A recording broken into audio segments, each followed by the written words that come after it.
Looking at the people who have come through and completed the e-course over the last few years, where do you see, or maybe you can even talk about some interesting cases, but what tends to happen after, or what do people do after? Yeah, well, something else which you can read on NFP Connects are blogs. After the e-course, we invite people on a voluntary basis to write a blog about what they learned in the e-course and how it applies to their work.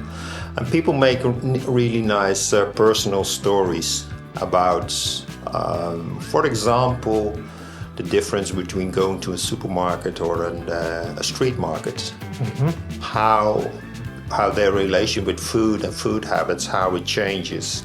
And there's a lot of richness in those stories.